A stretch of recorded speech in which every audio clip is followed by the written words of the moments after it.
स्वीकार करेगा। और निश्चित तौर पर जब आप खुले मन से और बड़ा दिल दिखाते हुए कोई बातें करते हैं तो देश और जनता उसको स्वीकार करते हैं। कुलभूषण जी, मैं लौटूंगा आपके पास। नीरज महेरे वरिष्ठ पत्रकार हमारे साथ हैं, उत्तर प्रदेश की सियासत को बहुत नजदीक से देखा है और उनकी जो अनुभवी आंखें हैं और उनका जो अनुभव है वो निश्चित तौर पर हमारे दर्शकों को और हमारे पैनल को लाभान्वित करेगा। नीरज जी, कल कार्य समिति की बैठक भारतीय जनता पार्टी की, और जो सुगुहाट, जो नाराजगी लोगों के दिलों में है, खास तौर से पार्टी कार्यकर्ताओं के, कई स्तर पर बात हुई। अभी जो मंथन भारतीय जनता पार्टी ने किया था उसमें सामने आया कि बाहरी नेताओं की भीड़ हो गई, पुराने जो काडर के नेता थे उनको इग्नोर किया गया। दूसरा, भारतीय जनता पार्टी में तमाम जो कार्यकर्ता है वो काम तो करते हैं लेकिन उनकी अफसर सुनते नहीं है, बेलगाम ब्यूरोक्रेसी है। कल जब कार्य समिति की बैठक होगी तो आपका अनुभवी ज्ञान किस तरीके की तस्वीर देखता है?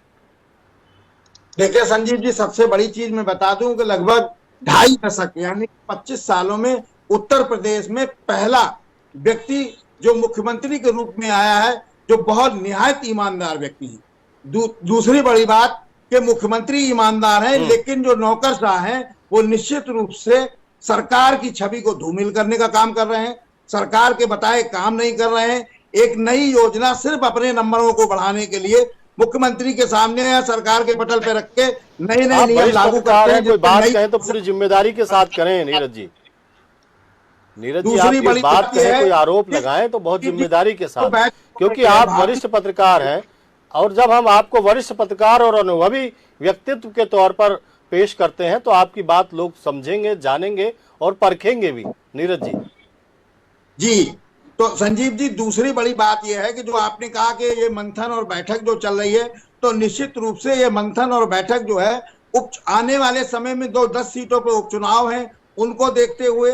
दूसरी बड़ी बात, 27 की बड़ी पैमाने पर तैयारी करने को में जुट गई है सरकार। और जिस तरह से अब भारतीय जनता पार्टी के पूर्व मंत्री का बयान आया है, उन सब चीजों पर भी ध्यान देना होगा। भारतीय जनता पार्टी के बारे में जो हमारे बड़े सहयोगी हैं भाई हमारे अमरेंद्र जी ने बहुत अच्छी बात कही कि कलराज मिश्रा जी ने इस्तीफा दे दिया था, और आपने भी और लोगों ने भी देखे कि सीतापुर के भारतीय जनता पार्टी के विधायक ने कहा कि हमारे कहने पे थाना इंचार्ज मोटरसाइकिल नहीं छोड़ता है।